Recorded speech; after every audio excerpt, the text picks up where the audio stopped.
प्रणाम dear students. तो आज बेटा मेटलर्जी की 4th स्टेप पे हम आ गए हैं। उस टॉपिक को हम करेंगे। सेटिंग डाल लें। Purification and refining of metal.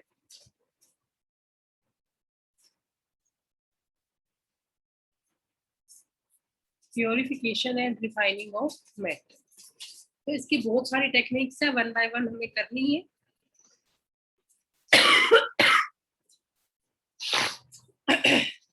तो इसमें फर्स्ट टेक्निक है हमारी distillation.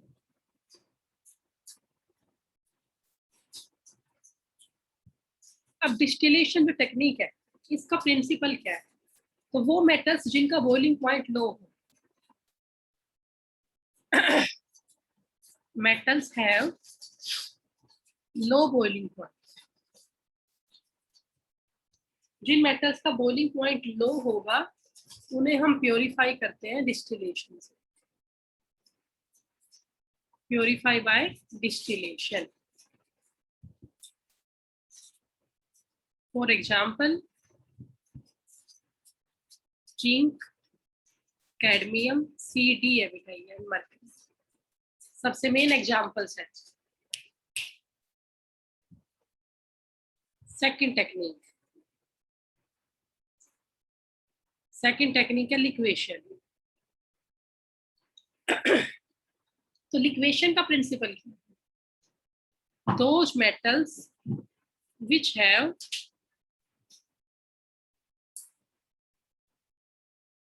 low melting point। those metals which have low melting point। जिन मेटल्स का मेल्टिंग पॉइंट लो होता है ना, उनको हम प्योरीफाई करते हैं लिक्वेशन से। इम्प्योरिटीज का high melting point, but impurities have high melting point, तो उन्हें हम प्योरीफाई करते हैं लिक्वेशन से। ठीक है। तो बेटा जो लिक्वेशन है, इसके हमारे एग्जाम्पल्स क्या होंगे? टिन हो गया, लेड हो गया, बिस्मथ हो गया, SN टिन, PB लेड, और साथ में BI हो गया बिस्मथ। तो ये सब आपके एग्जाम्पल्स हैं लिक्वेशन के। ठीक है। इसके बाद थर्ड टेक्निक देखो, 5-6 मेथड से इसकी थर्ड मेथड है इलेक्ट्रोलाइटिक रिफाइनिंग।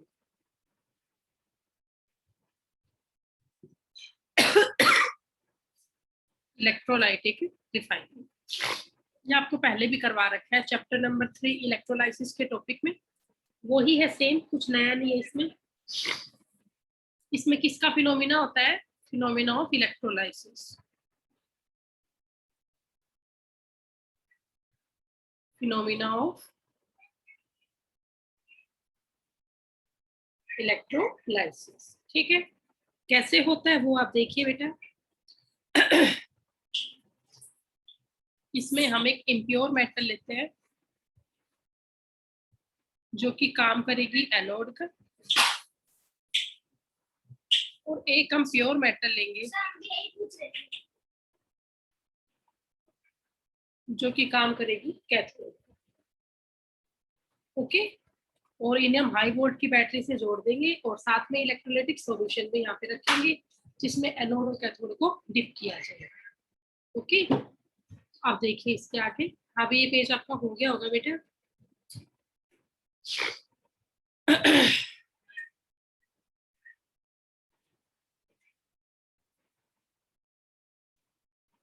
इसका प्रिंसिपल क्या लिखोगे? यहाँ लिख लो एक line, metals are purified by the electrolysis. इस मेथड्स में हम मेटल को प्योर कर लेते हैं, क्या करवा के? इलेक्ट्रोलाइसिस करवा के। करते हैं, हैंड रेज कर देना बेटा ताकि मैं आगे पढ़ाऊं।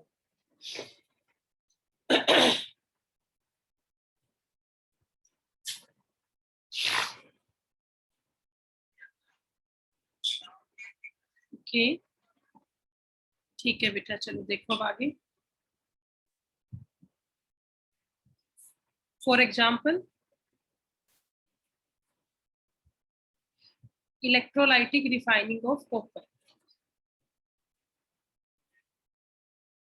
Electrolytic refining of copper from copper sulphate solution.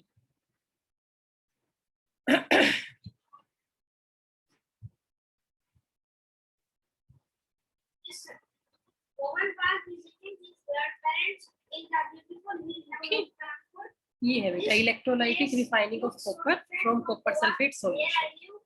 अब इसका डायग्राम बनाओ सब।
हाँ बेटा देखिए, इसमें हमारी एक रोड होगी इम्प्योर जो कि काम करेगी एनोड का। ये जो प्योर रोड होगी ये हमारा काम करेगी कैथोड का। ये हो गया नेगेटिव और ये हो गया पॉजिटिव। इन्हें हमने डिप कर रखा है कॉपर सल्फेट के सॉल्यूशन। ठीक है, इन्हें हमने डिप किस में कर रखा है, कॉपर सल्फेट के सॉल्यूशन में। एनोड जो है ये बना हुआ है इम्प्योर कॉपर का, और जो कैथोड है यहाँ पे है प्योर कॉपर। एनोड के नीचे यहाँ इम्प्योरिटीज इकट्ठा हो रही है, इन इम्प्योरिटीज को हम बोलते हैं एनोड मट। इन इम्प्योरिटीज को हम क्या बोलते हैं, एनोड मट। ठीक है, ये आपकी बैटरी होगी। तो ये आपका डायग्राम हुआ electrolytic refining of copper. Electrolytic refining of copper. ठीक है, आप बेटा यहाँ पे रिएक्शन देखिए क्या होगी। एट एनोड, ये मैं पहले पढ़ा चुकी हूँ तुम्हें। एनोड पे क्या होता है, oxidation. Oxidation means loss of electron. Anode बना किसका है, कॉपर मेटल का। ये इम्प्योर है, इलेक्ट्रॉन लॉस करेगा Cu2 प्लस एक्वस, प्लस में 2 क्या निकालेगा, इलेक्ट्रॉन। ये तो एनोड की रिएक्शन हुई। आप करो एट कैथोड। कैथोड पे क्या होगा, रिडक्शन। रिडक्शन मतलब कि गेन ऑफ इलेक्ट्रॉन। तो जो ये Cu2 प्लस एक्वस आयन है ये 2 इलेक्ट्रॉन गेन करेगा, उससे क्या बनेगा, Cu सॉल्यूट। बट अब ये कॉपर कैसा होगा, प्योर फॉर्म में। ठीक है, तो बस यही है बेटा, पहले भी करवा रखा है, थोड़ा सा जल्दी कर टॉपिक को मैंने इसको, क्योंकि चैप्टर 3 में आपको पूरा पढ़ा चुकी हूँ। तो इसके और भी एग्जांपल्स है, कॉपर को साफ किया ऐसे जिंक को भी साफ कर सकते हैं। एग्जांपल में जिंक और कॉपर हो गया, इसमें आपको 2 जिंक की रोड लेनी है और उन्हें जिंक सल्फेट के सॉल्यूशन में डिप करना। ठीक है बेटा, कर लो, जैसे हो जाए हैंड रेज कर देना।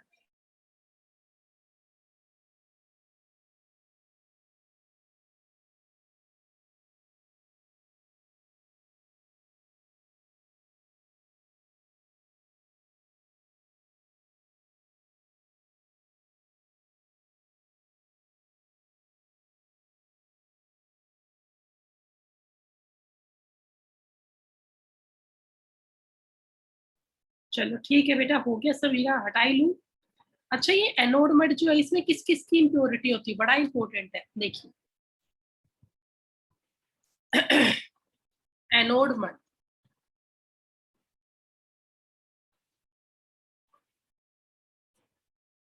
तो ये जो एनोड मड है ना, इसमें इम्प्योरिटीज होती है, इम्प्योरिटीज ऑफ एंटीमनी। एंटीमनी क्या होती है, एसबी या selenium,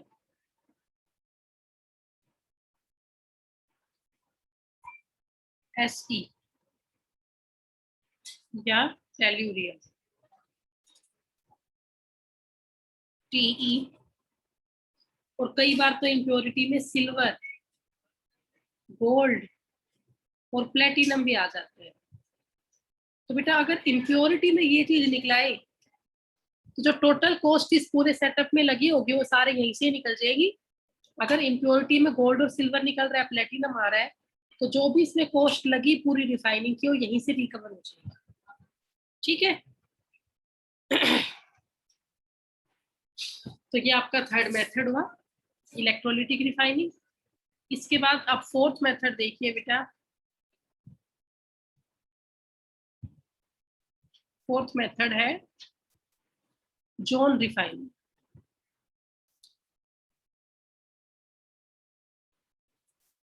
fourth method is zone refining. ठीक है।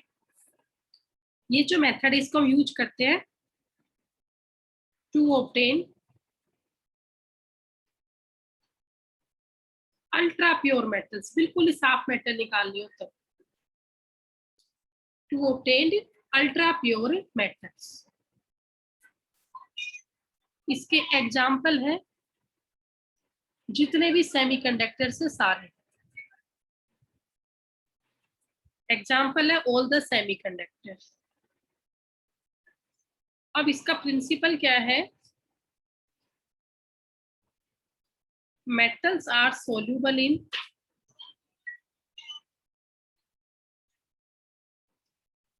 solid state and impurities are soluble in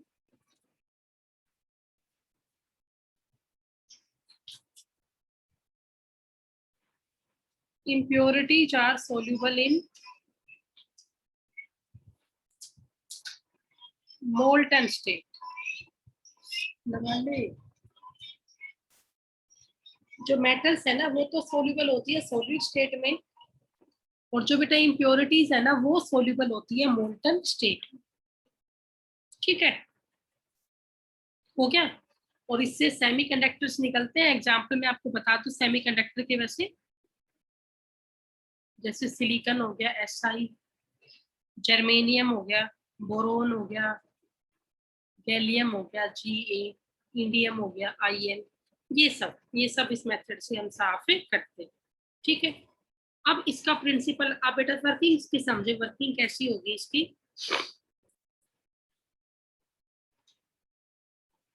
तो इसके लिए तो बेटा यहाँ तो आ नहीं पाएगा शायद, चलो यही कर देती हूँ, आ जाएगा। इसमें क्या होता है बेटा, इसका सेटअप समझो। हमने एक नोबल गैस का एटमॉस्फेयर लिया,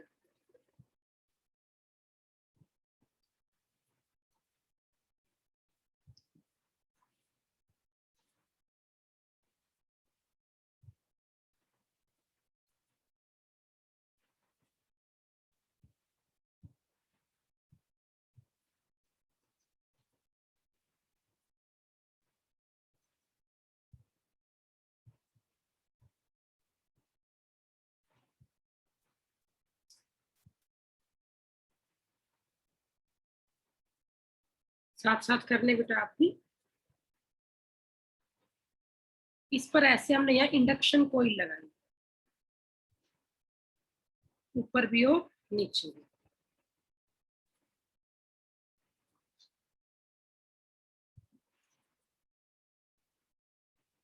ठीक है। और यहाँ हमने नोबल गैस का एटमॉस्फेयर रखा, मान लो जिनोन भर दी, इसमें कोई और नोबल गैस भर दी, ताकि कोई भी रिएक्शन ना हो, noble gas atmosphere.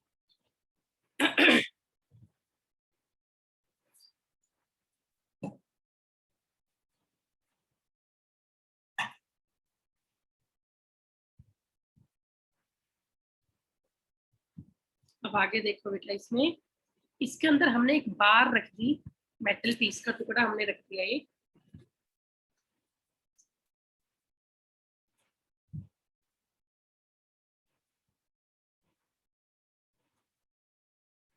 There is a metal piece.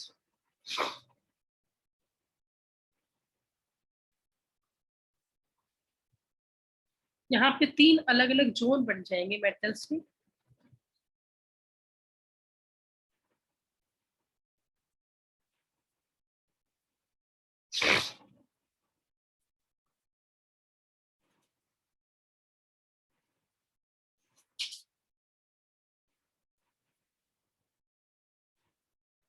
तीन जोन यहाँ पे बनेंगे बेटा।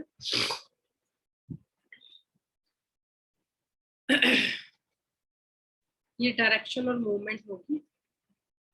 पहले इसकी लेबलिंग करा देती हूँ, फिर समझाती हूँ इसकी वर्किंग को।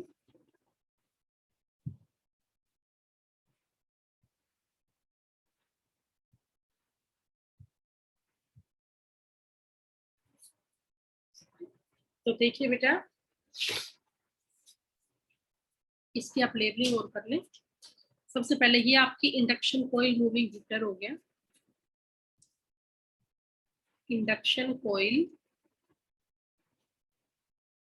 मूविंग हीटर, ठीक है। उसके बाद बेटा ये आपकी डायरेक्शन होगी, नीचे जो है ना ये यहाँ पे लिख ले, direction and movement of, direction and movement of molten zone and impurity, ठीक है।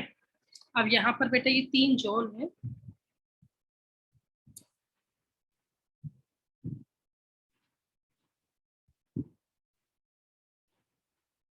ये मान लो हमारे एक मेटल की रोड थी,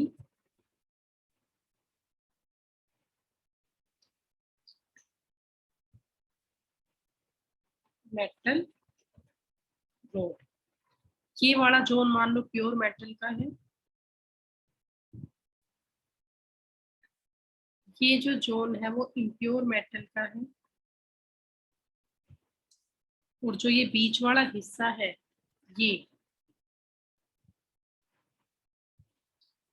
ये मोल्टन जोन।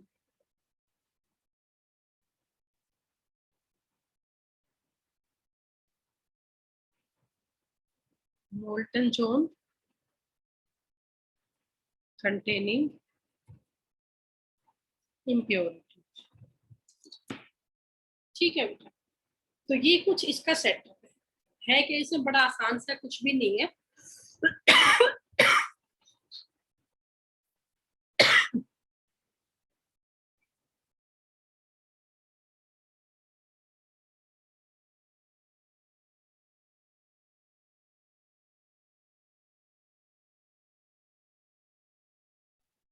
देखो बेटा समझो, ये हमने एक मेटल का टुकड़ा लिया, ठीक है। मैंने यहाँ पे लगा दिया इंडक्शन कोइल मूविंग हीटर, तो हीटर लग रहा है और मूवेबल हीटर लगाया है, तो उससे जो ये मेटल की बार है इसने धीरे धीरे मेल्ट करना शुरू कर दिया, ठीक है। तो जो बीच का हिस्सा है यहाँ पे मेटल ने मेल्ट होना शुरू कर दिया, तो ये मोल्टन जोन हो गया। क्या हो गया? Molten zone. अब ऊपर प्रिंसिपल मैंने क्या लिखवाया कि मेटल तो कहाँ रहना चाहती है? सॉलिड स्टेट में, और इम्प्योरिटी कहाँ रहना चाहती है? मोल्टन स्टेट में। तो जब मेटल पिघलने लगेगी तो इसकी तरफ कौन आने लगेगी? Impure metal. इसकी तरफ कौन आने लगेगी? Impure metal. और जो मेटल है प्योर, वो तो कहाँ रहना चाहती है? सॉलिड स्टेट में। तो जो ये मेटल की बार थी, अब इसमें 2 जोन बन गए बेटा, एक तरफ प्योर मेटल हैगी और एक साइड इम्प्योर मेटल होगी। तो 2 हिस्सों में हमने इसको बांट दिया, प्योर फॉर्म में और इम्प्योर फॉर्म में। तभी तो इसका नाम क्या है, जोन रिफाइनिंग है। ठीक है, और नोबल गैस एटमॉस्फेयर में इसको रखा है ताकि कोई भी केमिकल रिएक्शन वगैरह ये शो ना करे। आप बेटा ये मान लो सपोज दैट कि ये मेरे पास मान लो एक मेटल का पीस है, एक मेटल की बार। ठीक है, मैंने क्या किया, इसकी एक साइड में ना, ये बेटा इम्प्योर मेटल है, अभी प्योरीफाई पूरी तरह से नहीं हुई, तो मैंने इसके एक साइड में ऐसे मूवेबल हीटर लगा दिया। सपोज दैट हीटर लगाने से यहाँ की मेटल पिघलने लगेगी, इससे गर्म होने लगेगा, ये पिघलने लग गया, कंटिन्यू मेल्ट होता जा रहा है। अब जब ये मेल्ट होगा तो क्या होगा, जो अंदर इस पूरे मेटल पीस में इम्प्योरिटीज है, इम्प्योरिटी कहाँ रहना चाहती है, मोल्टन जोन में, मेल्टिंग स्टेट में रहना चाहती है। यहाँ से मेटल ने पिघलना शुरू कर दिया, तो अंदर तक की इम्प्योरिटीज ने इस तरफ आना शुरू कर दिया, सारी इम्प्योरिटीज ने इस तरफ आना शुरू कर दिया। तो बेटा फिर धीरे धीरे में दिखेगा उसमें से आते हुए कि हाँ भाई इम्प्योरिटीज इस तरफ आ रही है, क्योंकि ये जोन है वो मेल्ट हो रहा है। और मेटल इस तरफ बिल्कुल भी नहीं आएगी, क्यों, क्योंकि मेटल कहाँ रहना चाहती है, सॉलिड स्टेट में। आफ्टर सम टाइम क्या फील होगा हमें कि भाई अब इसमें से और इम्प्योरिटीज नहीं आ रही है, तो हमने इस हिस्से को यहाँ से कट कर दिया, तो एक साइड इम्प्योर जोन हो गया और एक साइड हमारा प्योर जोन बच गया। समझ गए, एक आपका इम्प्योर जोन हो गया, एक साइड हमारा प्योर जोन हो गया। तो इस मेथड को हम कहते हैं जोन रिफाइनिंग। छोटे छोटे क्वेश्चन यहाँ से आते हैं, बार बार मैं कैरेक्टर वर्किंग कभी केमिस्ट्री में नहीं आती, कंस्ट्रक्शन वर्किंग कभी भी नहीं आएगी। इसमें मेन है इसका प्रिंसिपल क्या है, तो वो आपको पता है कि मेटल तो सोल्यूबल है सॉलिड स्टेट में और इम्प्योरिटी सोल्यूबल है मोल्टन स्टेट में। इसके example all kind of semiconductors, और इसे मेटल कैसी मिलती है, अल्ट्रा प्योर मेटल, बस दैट्स ऑल। यहाँ से 3 ही क्वेश्चन पूछे जाएंगे, वर्किंग बेटा सिलेबस में, बेटा एग्जाम्स वगैरह में कभी कभी भी काम नहीं आती है। तो हो गया ये आपका, please raise your hand.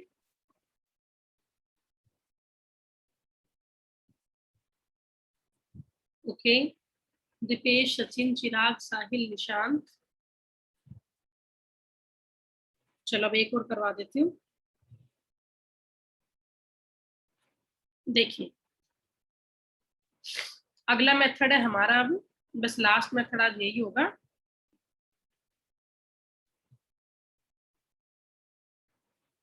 Vapour phase refining, heading डाल लो बेटा।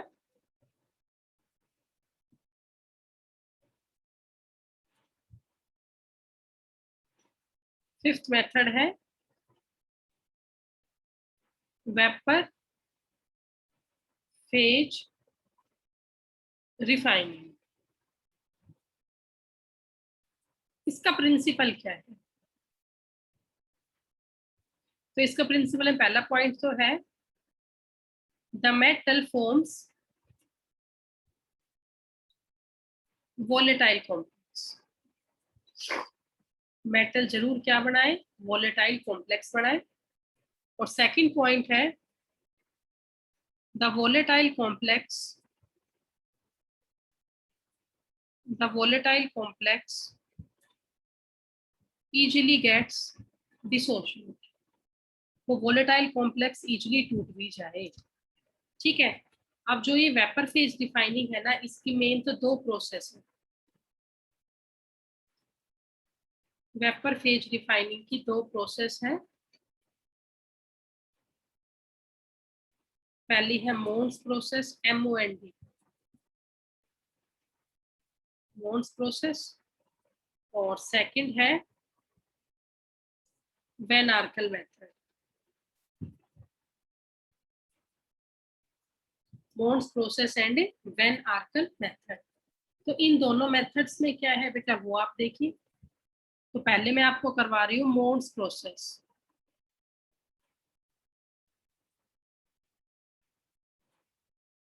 ये होती है फॉर रिफाइनिंग ऑफ निकल, सिर्फ निकल की रिफाइनिंग के लिए काम आती है, फॉर रिफाइनिंग ऑफ निकल। ठीक है, रिएक्शन है बड़ी सीधी सी, देखो बेटा निकल मेटल हमने ली, अब ये इम्प्योर है, इसकी रिएक्शन मैंने करवाई CO के साथ, कार्बोनिल के साथ, 4 मोल ऑफ CO मैंने लिया, टेम्परेचर रखा 330 से 350 केल्विन पे। इससे मेरा कॉम्प्लेक्स बन गया NiCO4, ये कॉम्प्लेक्स बन गया, कॉम्प्लेक्स का नाम हुआ टेट्रा कार्बोनिल निकल या निकल टेट्रा कार्बोनिल। अब इस कॉम्प्लेक्स को फर्दर हीट किया 450 से 470 केल्विन पे। तो फिर से ये टूट गया Ni में, NaI में, प्लस क्या निकल गए 4 मोल ऑफ CO, बट अब ये निकल हो गया प्योर। पहले निकल कैसी थी, इम्प्योर थी, अब यही निकल कैसी होगी, प्योर, क्योंकि निकल में जो भी इम्प्योरिटी थी वो CO के साथ वोलेटाइल फॉर्म में बाहर चली गई। ठीक है, हो गया बेटा, जल्दी बताओ, बैन मतलब करवाना हो साथ साथ में। ओके, चलो आगे देखो। अब नेक्स्ट मेथड है इसी का बी पार्ट बेटा, ठीक है, वेन आर्कल मेथड। वेन आर्कल मेथड से हम रिफाइनिंग करते हैं, refining of zirconium and titanium. करते क्या है, हमने जिरकोनियम लिया, जिरकोनियम या इम्प्योर फॉर्म में है, इसकी रिएक्शन मैंने करवाई I2 के साथ, वेपर पास करवाए आयोडीन के, टेम्परेचर रखा 870 केल्विन के आसपास, तो उससे कॉम्प्लेक्स बन गया ZrI4। ठीक है, कॉम्प्लेक्स बन गया वेपर की फॉर्म में। अब इसे फिर से हीट किया 2075 केल्विन पे टंगस्टन फिलामेंट की प्रेजेंस में। इतना स्ट्रॉन्ग हीट करते कॉम्प्लेक्स फिर से टूट गया, Zr अलग प्लस 2 मोल ऑफ I2 अलग, बट अब जिरकोनियम कैसा हो गया, प्योर, पहले कैसा था, इम्प्योर था। ठीक है, ऐसे ही बेटा सेकंड है इसमें टाइटेनियम, उसका भी देखो वर्किंग सेम रिएक्शन होगी आयोडीन के साथ। तो अब मैंने यहाँ पे टाइटेनियम लिया, Ti सॉलिड, ये इम्प्योर है, इसकी रिएक्शन करवाई 2 मोल ऑफ I2 के साथ वेपर, टेम्परेचर रखा 523 केल्विन, तो यहाँ भी कॉम्प्लेक्स बन गया TiI4, वोलेटाइल कॉम्प्लेक्स बन गया ये भी। ठीक है, अब इसे फर्दर हीट किया 1700 केल्विन के आसपास, तो Ti अलग हो गया, प्लस में I2 फिर गैस की फॉर्म में बाहर चला गया, लेकिन अब ये टाइटेनियम कैसा हुआ, प्योर। अब ये टाइटेनियम कैसा है, प्योर। ठीक है बेटा, तो ये आपका वैन आर्कल मेथड हुआ। ओके, इसमें जिरकोनियम और टाइटेनियम की रिफाइनिंग हम करते हैं आयोडीन डाल के, आयोडीन क्या है, वेपर की फॉर्म में लिया है, तो जिरकोनियम और टाइटेनियम क्या करेंगे, आयोडीन के साथ वोलेटाइल कॉम्प्लेक्स बना लेंगे और फिर वो वोलेटाइल कॉम्प्लेक्स दोबारा हीट करने पर जो इम्प्योरिटी है उसे साथ में आयोडीन ले जाएगा और प्योर मेटल यहाँ पे ऑब्टेन हो जाएगी। तो ये आपका मेथड हुआ वेपर फेज रिफाइनिंग का। पीछे के पेज में कुछ रह गया हो तो आप कर ले। ठीक है, Ni सॉलिड था ये भी, यहाँ पे सॉलिड स्टेट में बनाया, निकल इम्प्योर फॉर्म से प्योर फॉर्म में कन्वर्ट।